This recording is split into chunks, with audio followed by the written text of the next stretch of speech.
Hello, hi, welcome to my couch. My name is Julian Greystoke. We're going to talk about something a little bit nerdy today. So I have dressed up with my garish shirt, and I've got this necklace, which, whoops, is one of the leaves of Lothlorien, I think it is. I don't know. I've got these cute earrings with a moon and a planet. So we're all ready to talk about a book called Geekerella.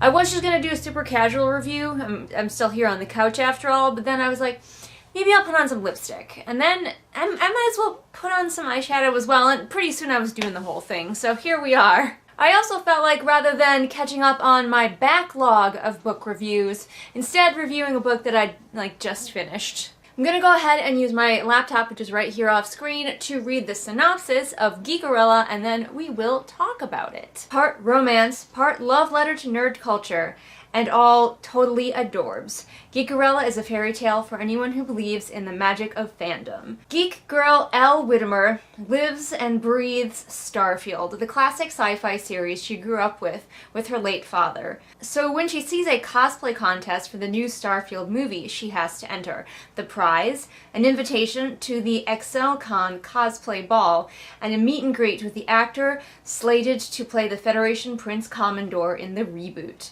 With savings from her gig at the Magic Pumpkin food truck and her dad's old costume, Elle's determined to win, unless her stepsisters get there first. Teen actor Darian Freeman used to live for cons, before he was famous. Now there's nothing but autographs and awkward meet and greets. Playing Commodore is all he's ever wanted, but the Starfield fandom has written him off as just another dumb heartthrob. As ExcelCon grows near, Darian feels more and more like a fake, until he meets a girl who shows him otherwise. So obviously we are dealing with a Cinderella retelling, and I'm not usually a fan of contemporary retellings. I do love retellings. I think it's like my love of fan fiction translated, because retellings are essentially fan fiction for things that are in the public domain. But I was pleasantly surprised by this retelling, even though it was set in modern day, or not exactly modern day. I don't exactly know the time period. I think it's like early to mid 2000s area. One thing that the blurb didn't mention is one of the main reasons that our lead character wants to win the costume contest is that she will get tickets to fly to LA for the premiere of the new Starfield movie, and once in LA she is free of her stepmother and stepsisters, and that's an element that I think the blurb didn't really quite mention. Like, she doesn't completely want to leave. It's complicated. She has complicated feelings. But she is a fan of this show called Starfield, which is a fictional sci-fi show that kind of feels a lot like it has Star Trek and some Firefly elements in there. It seems to have only run for one season, and it is simultaneously somehow niche enough that not too many people know about it, but also popular enough that it spawned a large convention. That confused me a little bit. That's like maybe one of the biggest fandom inaccuracies, is like how niche is this? How popular is this? Especially if it only ran for one season. Is it like Firefly, where it was just like so beloved in that one season? I did really like that other fandom things were referenced though, and everybody at the convention isn't just dressed up as Starfield characters. It is a nerd convention, so a lot of them are dressed up as, I think even characters from Mass Effect were mentioned, and, you know, Star Trek characters and other sci-fi. And I appreciated that the main character as well, while mostly obsessed with Starfield, does have a few other nerdy interests. I think a lot of books tend to forget when they're writing like fandom, that people who are in fandoms often have multiple fandoms and aren't just into only one thing. Now obviously, because this is Cinderella retelling, we have the put-upon girl, who is Elle, who is living in her parents' house. Obviously both her parents are dead, and that's another aspect that I did like, is that she's still very, very affected by her parents' death. She feels completely abandoned by them, and while she's not like angry that they died, I think she does still have that little bit of feeling of blame of like, why did you leave me alone? Which I really appreciated seeing, just a little bit of that playing into it. I like that she is still grieving both of her parents, even though her mother died quite a while ago and her father died recently. A lot of times the Cinderella stories kind of leave that part out and just have her dealing with the stepmother, when you can see in this one the relationship that she had with both of her nerdy parents and how they got her into this fandom, and that's why it's so important to her. But then you have her stepmother who at first I thought maybe the author was going to do something with, because she is a self-starter, she owns her own business, she's like a wedding planner, and I was like, okay, like she's intense and she's self-centered obviously, but like also I respect the hustle, but that's really as far as we got with her, like that little bit at the beginning, and then the rest of the time she's just completely insufferable and the stereotypical evil stepmother. This author did the thing with the stepsisters where one is sympathetic and can come around, whereas the other one is like just kind of completely evil. That's a pretty common trope, and I was actually a little bit disappointed that we went with such a common trope, when a lot of the things in this book just struck me as very clever, like maybe not completely original, but very clever. Like the Magic Pumpkin is the vegan food truck that she works at, where they sell pumpkin-based vegan snacks. And she works with a girl who is kind of her fairy godmother stand-in, who is a seamstress, and you can see where that's going. And Elle herself, while not being like a completely perfectly fleshed out character, is pretty well handled, I feel. I felt like I had a pretty solid idea of who she was. There were points later on where she kind of pulled some real confidence out of nowhere that I was kind of surprised about. I was like, whoa, Elle just got real sassy real fast here. But overall, she was fairly consistent throughout, and she did have very strong wants and needs and passions, which I like to see from a character. Now let's talk about Prince Charming himself, Darien. Because in this world, Starfield is about to get its very first motion picture, very similar, very reminiscent of the new Star Trek movies, in my opinion. He has been cast as the James T. Kirk, the lead of this Prince Commodore. And he was previously a sort of teen heartthrob on this show that struck me as a lot like The OC or any of those sort of CW shows with a lot of angsty teens being angsty. And so a lot of the fans of Starfield are really upset because they don't think that he's going to take the role seriously and he's just there because he's hot. When in reality, of course, we find out that he's a big old nerd, he loves Starfield, and he is thrilled to be playing the Commodore. But he has that issue of like nobody takes him seriously, including Elle. But through a series of events, he ends up accidentally texting Elle by mistake, and they get to talking. And some people have complained about this whole texting by mistake fall in love trope, like texting by mistake is a meet cute kind of thing. But I didn't mind it too much. Honestly, I kind of wish that they had taken their chatting online then, because like after the first few texts, I find it more realistic that people form relationships online than just through texting each other.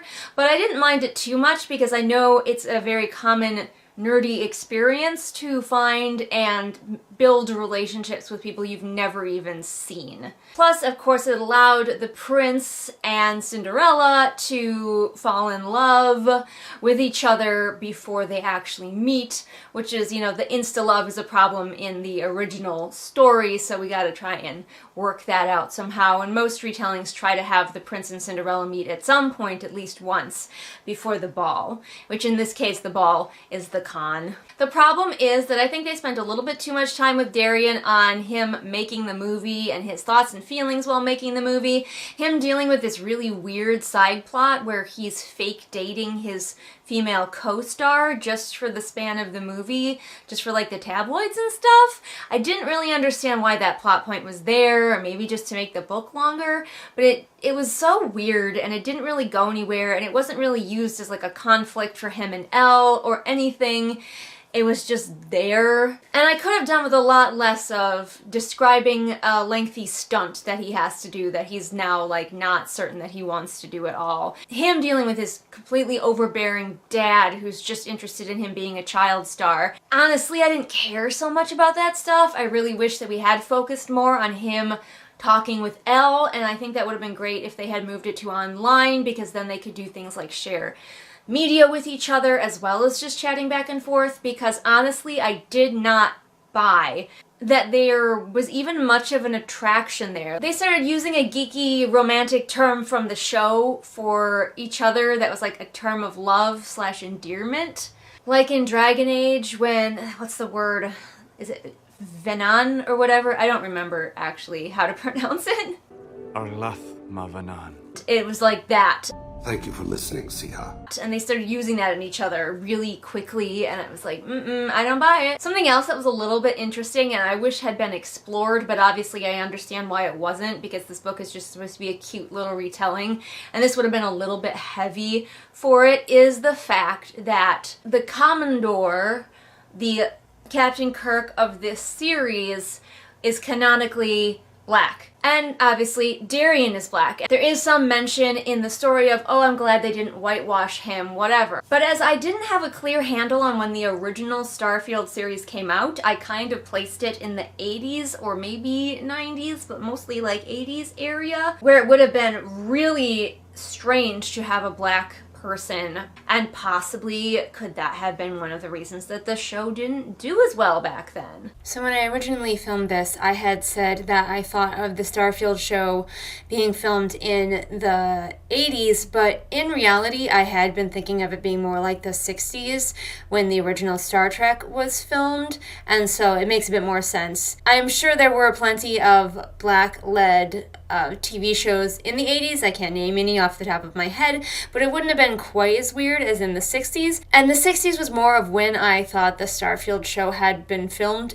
If it does say in the book when Starfield was filmed, I just missed it. It was probably just really quick in passing, but that's kind of what I pictured in my head. You know, like there's things to explore with that. And also this is set in the South, and it's never really explored. Having a black guy coming into some situations in these southern towns that might have ended badly for him, like he gets into a fist fight at the convention. None of that was really explored. Only comes up in a way where people are like, oh, I'm glad that they found a black actor to play the Commodore, so it's like, it could have been interesting to talk about, like, being a black actor back then when the original show was on versus being a black actor now. Just stuff. I definitely enjoyed the con itself. I could tell that the author had been to conventions, was familiar with conventions.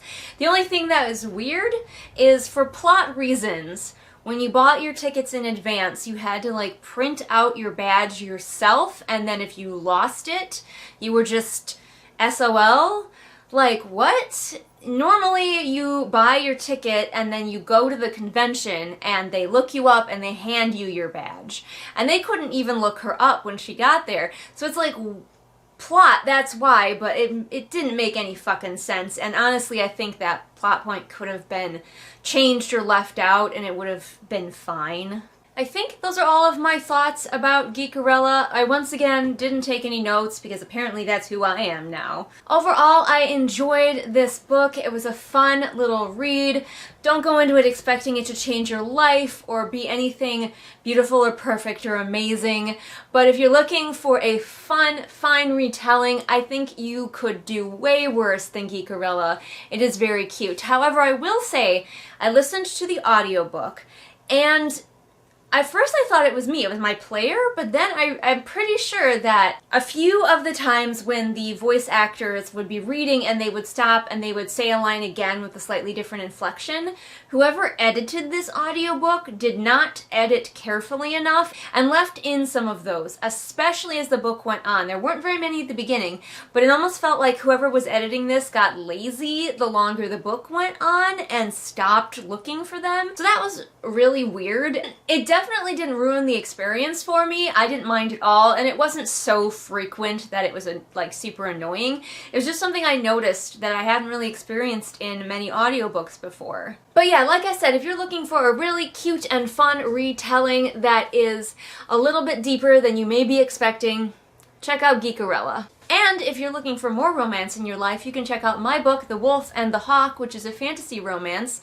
not set in modern times. Don't forget that I post new videos here on my channel at least twice a week. If you want even more from me, you can support me over on Patreon, where for as little as $1 a month, you get access to exclusive content not seen here on the regular channel. Plus, you help me in my writing journey. Don't forget to check out all of my social media, linked in the doobly-doo for ease of your clicking, and I will see you again next time with whatever it is I happen to be doing next time. Bye! Why don't I tell you all a tale of some amazing patrons, like Belle, Patrick, Anne Sophie, Callison, Ray, Artemis, Shelby, Zaire, Jesper, Irene, Scribbling Cat, Savvy, Jenny, Amanda, Lisa, and Sarah. What did those amazing people do? Why, they came on over and supported me on my Patreon to help me fulfill my writing dreams. She's a frothy little bubble with a frilly sort of air, and with very little trouble I could pull out all her hair. Oh, why would a fella want a girl like her, a girl who's merely lovely? Why can't a fella ever once prefer a girl who's merely me?